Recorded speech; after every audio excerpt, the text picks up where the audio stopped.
Bab 4331, Jalan Surga. Ketika Di Chongjing melihat pemandangan ini, dia sangat ketakutan sehingga dia bersembunyi jauh, sementara pemimpin Sekte Jiang mengerutkan kening, matanya penuh penyesalan. Bagaimanapun, mereka adalah sesama senior, tetapi sekarang mereka menjadi seperti ini. Pergilah ke neraka. Kakak senior itu meraung, dan semburan kabut hitam langsung keluar dari tubuhnya. Ah! Di bawah kabut hitam ini, semua beku yang bersentuhan mengeluarkan suara kesakitan, dan merasakan tubuh mereka menua dengan cepat, seolah-olah membusuk. Energi kematian, ini energi kematian, semuanya, cepat mundur. Dev buru-buru berteriak keras, membuat semua orang mundur. Energi kematian ini sangat kuat, selama bersentuhan, ia akan dengan cepat menyerap vitalitas tubuh manusia, menyebabkan orang cepat menua dan kehilangan Yang Yuan dengan cepat. Kamu tidak bisa lari. Kakak senior itu mendengus dan dengan cepat mengejar Dev dan yang lainnya. Kakak senior ini sangat cepat dan terus mendekati semua orang. Pemimpin Sekte Jiang dan yang lainnya semuanya mati rasa, berusaha menghindari penyebaran aura kematian. Sekarang, kecuali seseorang menggunakan vitalitas Yang Yuan miliknya untuk melawan gelombang energi kematian ini, mereka dapat menyelamatkannya, jika tidak, energi kematian semacam ini akan sulit untuk dihadapi. Master Sekte Jiang, kalian semua menjauhlah, aku akan menemuinya. Dev tahu bahwa tidak ada cara untuk melarikan diri seperti ini, dia hanya bisa menahan gelombang kematian ini. Tuan Dev, Anda harus berhati-hati, kata pemimpin Sekte Jiang.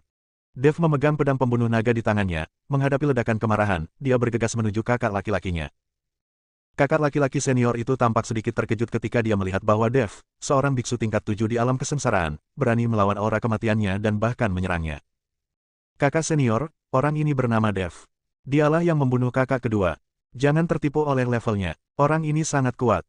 Di Chongjing takut kakak laki-lakinya akan meremehkan kekuatan Dev dan dibuat lengah oleh Dev, jadi dia mengingatkannya dengan keras. Ternyata dia membunuh adik laki-laki kedua, jadi aku akan membalaskan dendam adik laki-laki kedua. Wajah kakak laki-laki itu dingin, dan dengan raungan pelan, energi kematian tiba-tiba melonjak. Dalam hal ini, tidak peduli seberapa cepat Dev melaju, dia akan diserang oleh energi kematian. Mungkin sebelum Dev bisa mencapai matanya, vitalitasnya akan habis, Yang Yuannya akan hilang, dan dia akan mati. Terlebih lagi, energi kematian ini seperti belatung tarsal. Sekali menutupi seluruh tubuh, meskipun tubuh fisiknya kuat, tidak akan ada gunanya.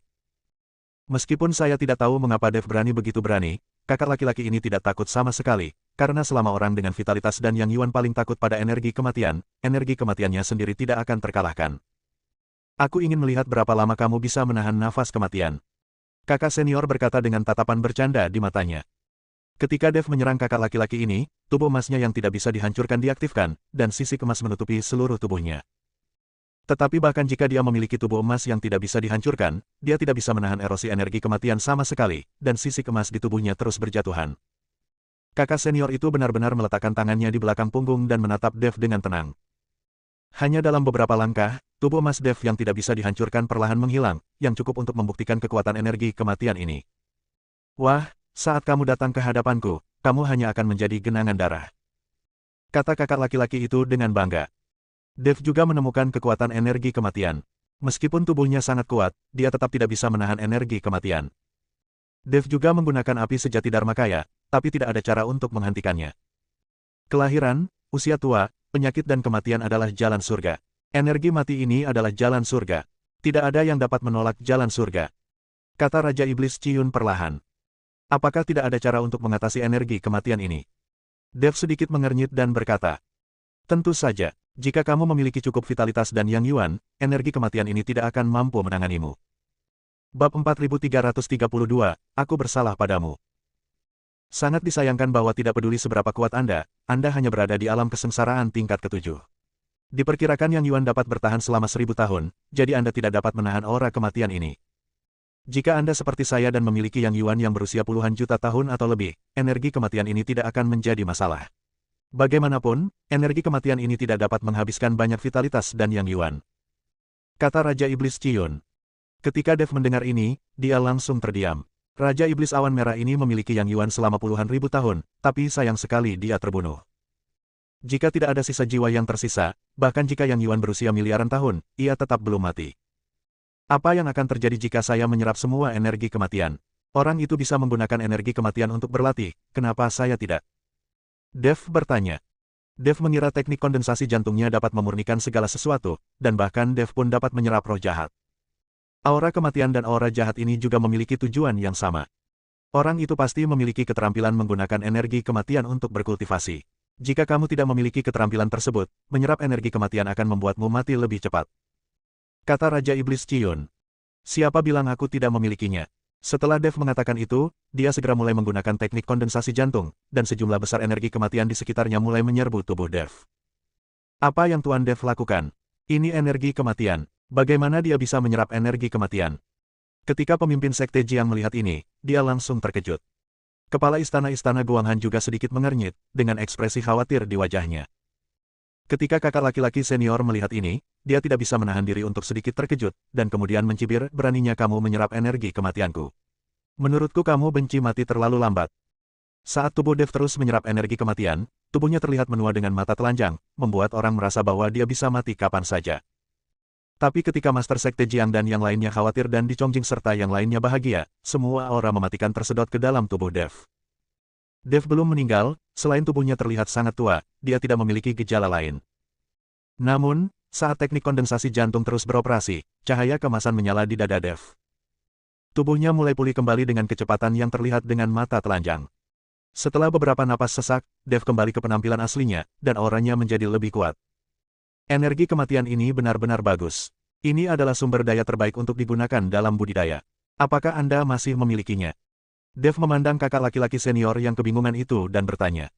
Sedangkan untuk kakak laki-lakinya, senyumannya membeku di wajahnya saat ini, dan dia benar-benar tercengang. Kamu, bagaimana kamu bisa memurnikan energi kematian? Kenapa? Kakak laki-laki senior itu tercengang dan wajahnya penuh rasa tidak percaya. Dia mengetahui kekuatan energi kematian ini. Meskipun dia memiliki keterampilan untuk memurnikan energi kematian, tubuhnya menjadi seperti ini karena melatih energi kematian tersebut. Tapi Dev sepertinya telah menyerap begitu banyak energi kematian, tapi tidak terjadi apa-apa. Aku lupa memberitahumu bahwa teknikku dapat menyempurnakan segala sesuatu, jadi tidak masalah jika itu hanya energi kematian. Jika kamu memiliki keterampilan lain, gunakan saja. Kata Dev sambil tersenyum bangga. Saya tidak percaya, energi kematian itu pasti terlalu sedikit. Saya tidak percaya Anda dapat memurnikan energi kematian. Kakak senior itu meraung, seluruh tubuhnya menjadi gila, dan tubuhnya mati-matian menyerap energi kematian dari biksu yang mati itu. Namun bagaimanapun juga, tidak banyak beku yang baru saja meninggal. Energi kematian semacam ini hanya dapat ditemukan pada mayat orang yang baru saja meninggal. Tulang seperti ini sudah lama kehilangan energi kematiannya, dan beberapa di antaranya hanya bersifat jahat semangat. Melihat semua biksu yang mati telah menyerap energi kematian, kakak senior itu memandang ke arah Di Chongjing. Kakak, kamu, apa yang akan kamu lakukan? Di Chongjing bertanya dengan wajah penuh ketakutan. Untuk membunuh orang-orang ini, aku tidak punya pilihan selain berbuat salah padamu. Setelah kakak senior selesai berbicara, dia tiba-tiba mengambil tindakan terhadap Di Chongjing.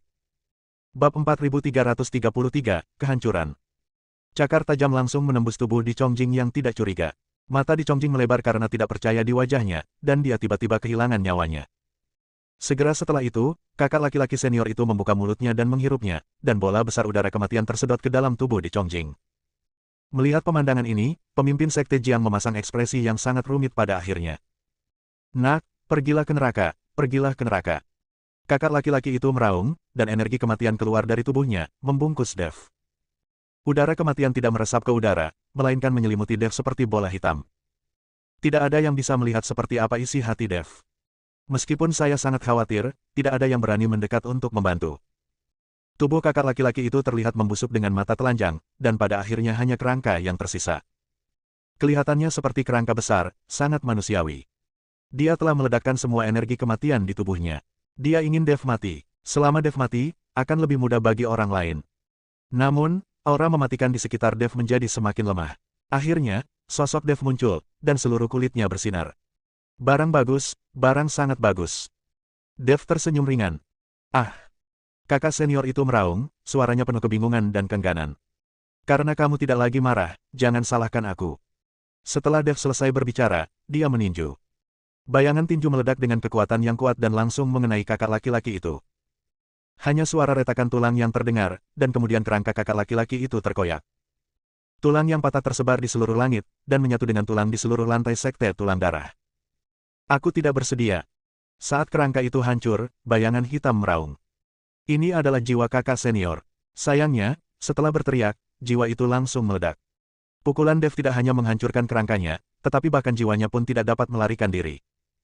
Sampai kematiannya, dia tidak dapat memahami bagaimana keadaan bisa seperti ini. Melihat sekte darah dan tulang yang hancur, semua orang tercengang dan sama sekali tidak bersemangat. Mereka tidak dapat mempercayai mata mereka. Orang seperti apa Dev itu? Meskipun mereka telah melihat kekuatan Dev sebelumnya, Dev dapat memberi mereka kejutan baru setiap saat. Sekarang, bahkan energi kematian tidak dapat berbuat apa-apa pada Dev, ini terlalu keterlaluan. Terlebih lagi, lawannya berada di puncak alam Mahayana tingkat kedua, dan akan segera menerobos ke alam Mahayana tingkat ketiga. Bahkan jika orang kuat dengan kekuatan seperti ini tidak menggunakan energi kematiannya, berapa banyak orang yang akan menjadi lawannya. Namun Dev mampu membunuh lawannya dengan satu pukulan, seperti memukul ayam sampai mati. Jangan kaget, lihatlah sekeliling untuk melihat apakah ada hal baik di sekte darah dan tulang ini, terutama tulang abadi. Beritahu saya jika Anda menemukannya, kata Dev kepada orang-orang yang terkejut. Baiklah. Pemimpin sekte Jiang dan yang lainnya baru menyadari hal ini dan buru-buru memimpin orang untuk mencari sumber daya.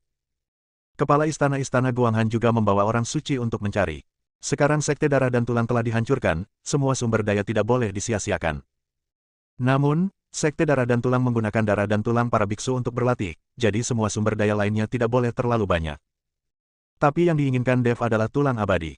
Selama dia bisa menemukan sepotong kerangka Raja Iblis Ciyun, itu akan sia-sia. Tuan Dev, pergi dan lihat. Sebenarnya ada banyak biksu yang dipenjara di gerbang darah dan tulang. Pada saat ini, seorang murid dari sekte jiwa iblis buru-buru berlari dan berkata kepada Dev. Ketika Dev mendengar ini, dia segera mengikuti murid sekte jiwa iblis. Dev melihat selusin biksu di penjara dalam formasi aneh di bawah gunung tulang di belakang gerbang tulang darah. Para beku ini tampak sangat malu, baik pria maupun wanita, dan mereka semua ketakutan. Ketika mereka melihat Dev dan yang lainnya, mereka semua meringkuk, mungkin ketakutan. Bab 4334, sangat tidak manusiawi. Tuan Dev, orang-orang ini harus ditangkap oleh sekte darah dan tulang untuk pelatihan. Tapi mereka semua terjebak oleh formasi, dan kita tidak berdaya. Sekte Master Jiang melihat polisi datang dan berkata dengan cepat. Dev mengangguk, lalu melihat ke arah formasi. Ada aura dingin dan jahat dalam formasi, keluar dari sekeliling. Tampaknya sekte darah dan tulang tidak hanya menghisap darah dan menggerogoti tulang, tetapi juga memungkinkan para biksu ini untuk bertahan hidup di atmosfer yang dingin dan jahat ini untuk jangka waktu tertentu. Berlatihlah dengan hasil 2 kali lipat dengan setengah usaha. Namun, metode ini sangat kejam bagi para biksu ini. Formasi ini digunakan untuk menanamkan energi jahat ke dalam para biksu. Orang-orang dari sekte darah dan tulang ini sungguh jahat. Dev berkata sambil mengerutkan kening. Ini keterlaluan. Jika guru masih hidup di surga, dia akan membenci orang-orang ini sampai mati. Dia akan melakukan apapun untuk berlatih. Setelah mendengar apa yang Dev katakan, pemimpin sekte Jiang sangat marah hingga pembuluh darah di dahinya menonjol. Meskipun sekte jiwa iblis juga merupakan sekte budidaya iblis, ia tidak pernah melakukan apapun yang membahayakan dunia. Bahkan sekte budidaya iblis lainnya tidak ada apa-apanya dibandingkan dengan sekte darah dan tulang. Orang-orang dari sekte darah dan tulang ini tidak hanya pandai menghisap darah dan menggerogoti tulang, tetapi mereka juga menjaga orang-orang dalam roh jahat, membuat orang-orang ini hidup dalam kesakitan dan ketakutan sepanjang hari. Penyiksaan semacam ini dapat menyebabkan orang pingsan dan bahkan menjadi gila, dan sekte darah dan tulang memanfaatkan ini. Semakin takut dan gila para beku, semakin bermanfaat bagi kultivasi mereka. Binatang seperti sekte darah dan tulang, bahkan jika mereka membunuh orang untuk pelatihan, mereka masih menggunakan metode kejam seperti itu. Dengan tumpukan kerangka ini, saya tidak tahu berapa banyak biksu yang mati dalam ketakutan dan kesakitan seperti itu. Terlalu murah untuk membunuh mereka. Mereka harus dibiarkan mati dalam kesakitan. Kepala istana-istana Guanghan sangat marah dan berkata dengan kejam. Pemimpin sekte Jiang tampak sangat menyesal. Semua mahakarya ini dibuat oleh rekan-rekan magangnya. Dia benar-benar tidak menyangka bahwa semua rekan magangnya yang telah belajar bersama selama bertahun-tahun sebenarnya adalah iblis. Tuan Dev, ayo lepaskan orang-orang ini dulu. Tidak peduli apa, orang-orang ini disiksa hingga seperti ini oleh sekte darah dan tulang. Kami, sekte jiwa iblis, harus membantu mereka pulih. Pemimpin sekte Jiang ingin membantu para biksu ini pulih sehingga dia bisa merasa lebih baik. Dev mengangguk, mengeluarkan beberapa semburan energi spiritual, dan langsung menghancurkan formasi. Bentukan seperti ini memang tidak maju, namun sulit bagi orang yang belum mengetahui seni bentukan untuk menerobosnya. Terlebih lagi, kekuatan orang-orang ini tidak terlalu tinggi, dan yang tertinggi tidak hanya berada di alam kesengsaraan tingkat kedua atau ketiga. Saat formasi terbuka, roh jahat di dalam menghilang seketika, dan mata para biksu perlahan berubah dari ketakutan menjadi ketenangan. Ketika mereka mengetahui bahwa mereka bukanlah anggota sekte darah dan tulang, tetapi datang untuk menyelamatkan mereka. Selusin biksu sangat terkejut sehingga mereka berlutut satu demi satu, dengan air mata mengalir di wajah mereka. Awalnya saya mengira saya sudah mati, tetapi sekarang saya telah diselamatkan. Kegembiraan terlahir kembali tidak bisa diungkapkan dengan kata-kata. Terutama ketika saya melihat para beku di sekitar saya dibawa pergi satu persatu setiap hari, mendengarkan jeritan yang menyakitkan, dan merasakan energi jahat di sekitar saya. Penderitaan seperti ini sangatlah menyakitkan, dan terkadang lebih menakutkan daripada kematian. Perasaan tidak bisa bertahan tapi tidak bisa mati adalah hal yang paling tersiksa. Rekan-rekan Tao, Sekte Darah dan Tulang telah dimusnahkan sepenuhnya. Kalian semua lemah sekarang. Saya akan mengatur seseorang untuk membantu Anda pulih. Master Sekte Jiang memandang orang-orang ini dan berkata dengan malu. Ketika orang-orang ini mendengar ini, mereka semua berterima kasih kepada Master Sekte Jiang. Terutama ketika mereka mendengar bahwa Sekte Darah dan Tulang telah dihancurkan, masing-masing dari mereka menjadi bahagia dan berlutut untuk bersujud lagi. Bab 4335, Orang yang Salah. Master Sekte Jiang, siapkan rumput peri, dan saya akan membantu orang-orang ini memurnikan beberapa ramuan. Tubuh mereka akan pulih dengan cepat, tetapi masih perlu waktu untuk melenyapkan iblis batiniah mereka sepenuhnya. Dev berkata kepada pemimpin Sekte Jiang. Para biksu ini tidak tahu sudah berapa lama mereka disiksa di sini, dan mereka telah mengembangkan roh jahat. Mereka mungkin ketakutan saat bangun dalam mimpi, jadi jika mereka ingin melenyapkan roh jahat mereka, mereka perlu meluangkan waktu. Oke, aku akan mengaturnya sekarang. Pemimpin Sekte Jiang mengangguk. Saat selusin biksu mengikuti Master Sekte Jiang untuk beristirahat, mata Dev tiba-tiba tertuju pada seorang kultivator wanita. Kultivator wanita terlihat sangat muda ketika dia mengatakan ini, tetapi seluruh tubuhnya sangat cerah sehingga dia kehilangan seluruh vitalitasnya. Kultivator wanita hanya memiliki kekuatan puncak alam fusion, jadi dia tidak terlalu lemah. Lagi pula, tidak ada sekte yang mendukungnya. Jika dia hanya mengandalkan dirinya sendiri untuk berlatih, tidak akan mudah bagi seorang kultivator wanita untuk mencapai level ini. Alasan mengapa Dev memperhatikan kultivator wanita ini adalah karena dia memiliki sebuah sachet di pinggangnya dengan sulaman karakter merah di atasnya. Ini mengingatkan Dev pada apa yang dikatakan Xiao Feng kepadanya, memintanya untuk membantu menemukan gadis yang dia cintai, Azu. Tunggu sebentar. Dev berteriak pada kultivator wanita. Ketika dia mendengar Dev memanggilnya, kultivator wanita itu sedikit gemetar, dengan ketakutan di matanya. Di samping kultivator wanita, seorang lelaki tua melindungi kultivator wanita di belakangnya, memandang Dev dan bertanya, "Rekan Tao, apa yang bisa saya lakukan untuk Anda?" Orang tua, saya ingin bertanya kepada rekan Tao ini, apakah dia Nona Azu dari wilayah barat? Dev bertanya langsung. Dia bukan Nona Azu dari wilayah barat. Anda melakukan kesalahan. Orang tua itu menggelengkan kepalanya dan berkata. Ketika Dev mendengar ini, dia segera meminta maaf dan berkata, "Maaf, saya lancang." Dev juga tidak tahu itu Azu. Dia hanya melihat bungkusnya, jadi dia ingin bertanya. Kultivator perempuan di belakang lelaki tua itu membuka mulutnya, seolah ingin mengatakan sesuatu, tetapi pada akhirnya tidak ada yang keluar. Orang-orang ini dibawa untuk beristirahat oleh pemimpin Sekte Jiang. Kepala istana Guanghan menghampiri Dev dan berkata, "Tuan Dev, apakah Anda kenal gadis itu?" "Saya tidak tahu." "Lalu kenapa kamu tiba-tiba ingin bertanya tentang Azu dari wilayah barat?" Tuan Dev tidak ingin berlatih kultivasi ganda, bukan? Kepala istana Guanghan memandang Dev dengan sedikit cemburu di wajahnya. Meskipun kepala istana Guanghan tidak dapat mengikuti Dev dalam kultivasi ganda karena statusnya, hatinya sudah tertuju pada Dev. Setelah menemukan penerusnya, dia akan jatuh ke pelukan Dev tanpa ragu-ragu. Tidak mungkin, hanya saja Pangeran Dinasti Xiao di wilayah barat memintaku untuk mencari seorang gadis bernama Azu. Dev buru-buru menjelaskan, lalu mengganti topik dan berkata, "Sudahkah kamu menemukan tulang abadi?" Dalam hal ini, Sekte Darah dan Tulang tidak dianggap sebagai sekte kecil. Seharusnya ada ruang rahasia atau semacamnya. Saya belum menemukan tulang abadi, tapi saya telah menemukan ruang rahasia Sekte Tulang Darah. Letaknya di Gunung Bon. Seharusnya itu menjadi tempat orang berlatih dalam pengasingan. Ada tungku besar di ruang rahasia, dan aku tidak tahu kegunaannya. Kata kepala istana Guanghan. "Ayo kita lihat." Dev mengikuti kepala istana Guanghan dan melompat. Mereka berdua memasuki Gunung Bon melalui jalan yang gelap. Ada ruang besar di Gunung Bon. Sekilas, mereka tahu itu adalah tempat untuk mundur dan bercocok tanam. Di tengahnya terdapat kuali tungku. Ada banyak bintik-bintik warna merah pada kuali tungku, menutupi warna kuali tungku itu sendiri. Alasan mengapa kuali ini berwarna merah adalah karena ternoda oleh darah yang tak terhitung jumlahnya, dan menjadi seperti ini setelah bertahun-tahun. Kuali itu ditutupi oleh penutup tembaga besar, jadi Anda tidak bisa melihat apa yang ada di dalamnya. Saya tidak berani membukanya. Saya tidak tahu hal jahat apa yang akan terjadi di sini. Kata kepala istana Guanghan. Bab 4336, Peningkatan Masa Hidup. Bagaimanapun, Sekte Darah dan Tulang cukup jahat, jadi kuali tungku yang muncul di tempat retret ini jelas bukan hal yang baik. Mundur, aku akan membuka tutupnya dan melihat. Dev meminta kepala istana Guanghan untuk mundur, sementara dia mendekati kuali, dan kemudian melambaikannya dengan seluruh kekuatannya. Tutup kuali tungku langsung roboh, diikuti angin sepoi-sepoi.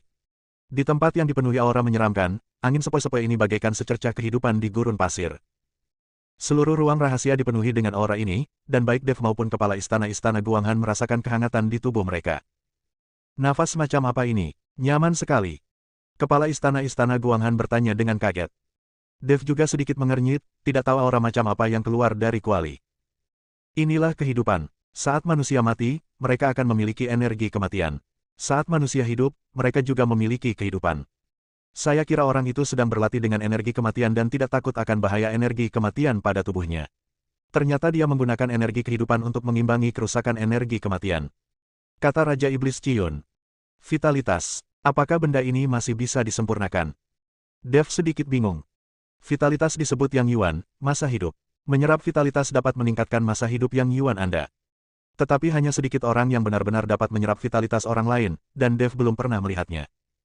Namun, beberapa pembudidaya iblis memang memiliki keterampilan yang dapat menyerap Yang Yuan orang lain untuk meningkatkan umur Yang Yuan mereka sendiri. Beberapa pembudidaya iblis yang mendekati Yang Yuan tetapi tidak memiliki cara untuk menerobos akan menemukan cara untuk menyerap Yang Yuan orang lain. Tapi ini pertama kalinya Dev mendengar tentang pemurnian dan penyimpanan vitalitas ini secara langsung. Dalam hal ini, jika vitalitas disimpan, bukankah mungkin untuk menjualnya sebagai sumber daya? Saya yakin banyak orang akan terburu-buru mendapatkannya. Saya hanya mendengar bahwa beberapa orang dapat mengekstraksi vitalitas, tetapi metode ini sangat kejam. Vitalitas dalam tubuh harus diekstraksi saat orang tersebut masih hidup dan terjaga. Dan vitalitas yang diekstraksi akan sangat berkurang karena hukum langit dan bumi. 10.000 tahun Yang Yuan mungkin hanya mampu mengekstrak secercah vitalitas. Vitalitas sebesar itu di ruang rahasia ini akan membutuhkan banyak nyawa biksu. Kata Raja Iblis Cion. Ketika Dev mendengar ini, hatinya menjadi sangat berat. Saya tidak tahu berapa banyak nyawa biksu yang dihabiskan untuk vitalitas ini. Jika dia benar-benar menjualnya, bukankah dia terlalu kejam? Tepat ketika pikiran Dev menyatu, vitalitas tampaknya memiliki kesadaran spiritual, semuanya mengalir ke tubuh Dev. Dev tertegun, tetapi sebelum dia bisa bereaksi, seluruh kehidupan di dalam kuali mengalir ke tubuh Dev. Nak, apakah ini hadiah yang bagus untuk orang baik? Saya khawatir vitalitas ini memiliki Yang Yuan ratusan ribu tahun. Anda, seorang biksu muda di alam kesengsaraan, memiliki Yang Yuan ratusan ribu tahun. Aku khawatir mereka yang baru naik akan memiliki Yang Yuan yang berumur ratusan ribu tahun. Yang abadi tidak sebaik kamu. Raja Iblis Cion berkata dengan iri. Entah kenapa, semua vitalitas ini sudah masuk ke dalam tubuhku, tapi aku tidak ingin hidup ratusan ribu tahun. Jika aku tidak punya teman dan kekasih di sekitarku dan hidup sendiri, akan lebih baik untuk mati. Kata Dev. Bagaimanapun, Dev telah berkembang dari manusia hingga saat ini selangkah demi selangkah, dia lebih memperhatikan keluarga dan cinta. Adapun untuk menjadi abadi, menjadi Buddha, dan memperoleh kehidupan abadi, Dev tidak memiliki obsesi. Tidak ada gunanya hidup sendiri. Dev, lihat, ada tulang abadi di kuali ini. Tepat ketika Dev sedang berkomunikasi dengan Raja Iblis Cion, kepala istana Guanghan tiba-tiba berteriak. Dev dengan cepat menoleh dan melihat dua tulang abadi ditempatkan di dasar kuali. Tampaknya kedua tulang abadi ini adalah tulang rusuk. Saat dia melihat tulang abadi, Dev tahu bahwa itu milik Raja Iblis Cion. Karena aura pada tulang abadi, Dev dapat dengan jelas merasakan perubahan pada sisa jiwa Raja Iblis Cion ketika tulang abadi muncul. Bersambung.